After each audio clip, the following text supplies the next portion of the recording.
Maharashtra वृत्तदर्शन news आणि Yuvagram 24 news आयोजित भव्य घरगुती गणपती सजावट स्पर्धा आणि सार्वजनिक गणपती मंडळ सुंदर गणेश मूर्ती स्पर्धा 2024 या स्पर्धेचे प्रायोजक आहेत उद्योजक माननीय शरद दादा जाधव एसजे डेव्हलपर्स मिरज।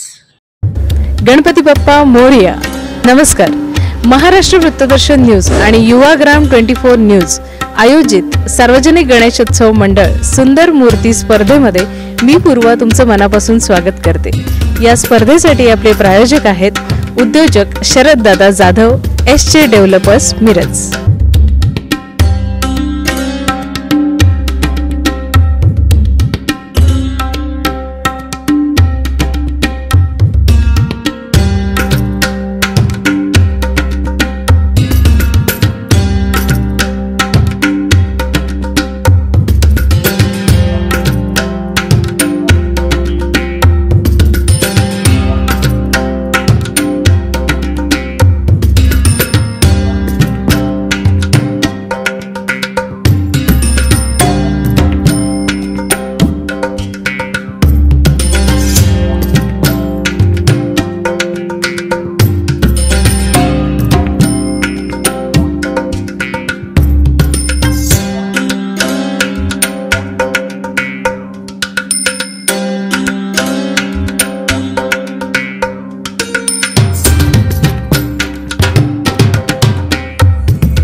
विघ्नराज गणेशोत्सव मंडळ पाटील हौद इथे आता आपण आलेलो आहे आणि खूप आकर्षक मूर्ती सुद्धा आहे आणि त्याबरोबर खूप छान देखावाही केलेला आहे।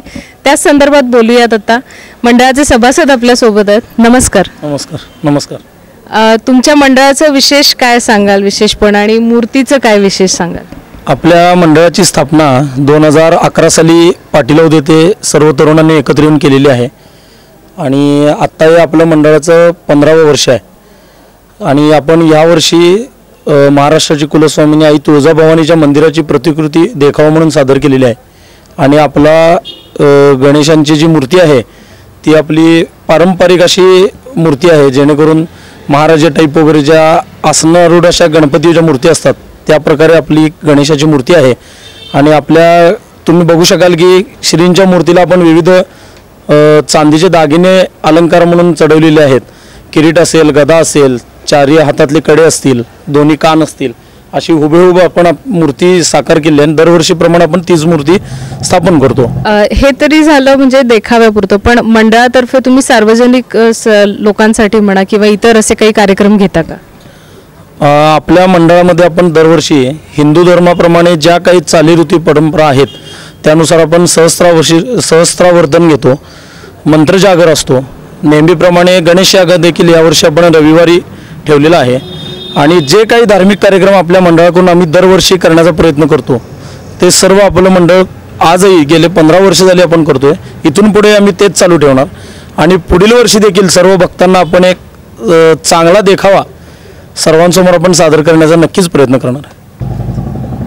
तर आता तुम्ही इतका सुंदर देखावा केला असं सांगितलं, हे करण्यासाठी किती वेळ लागला आणि याआधी सुद्धा काही असे वेगवेगळे केलेले आहेत का देखावे? याआधी आपण 2017 साली अयोध्येतील प्रभू श्री राम मंदिराची प्रतिकृती साकार केली होती। जगन्नाथपुरी येथील रथयात्रा देखील आपण देखावा दाखवला होता। केदारनाथ मंदिराची प्रतिकृती दाखवली होती। त्याच पद्धतीने आपण यावर्षी तुळजाभवानीची प्रतिकृती सादर केलेली आहे। या देखावा सादर करण्यासाठी आपण एप्रिल महिन्यापासून सर्व मंडळाचे कार्यकर्ते कष्ट घेत आहेत, त्याचं फळ आम्हाला यावेळेला मिळालेलं आहे। नाही, खरंच खूप सुंदर देखावा झालेला आहे आणि जसं तुम्ही म्हणालात की कष्टाशिवाय हे होणं शक्य नाहीये. तर माझ्या मागे तुम्ही बघताय खूप सुंदर अशी मूर्ती आहे.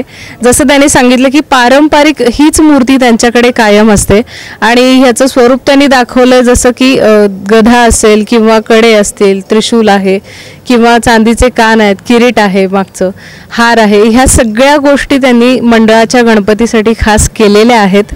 आणि मला वाटतं की आपण दरवेळेला वेगवेगळी मूर्ती तर आपण सगळीकडे बघतोच, पण एकच मूर्ती ठेवून पारंपरिक पद्धतीने त्याला दागिने करणे किंवा त्याला सजवणं यात पण एक वेगळी मजा आहे आणि या मंडळाने ती परंपरा जोपासलेली आहे. असेच अनेक मंडळ आहेत, अजूनही आपण तिथे जाणार आहे आणि तुम्हाला बघायला नक्कीच मिळणार आहे. असेच आमच्यासोबत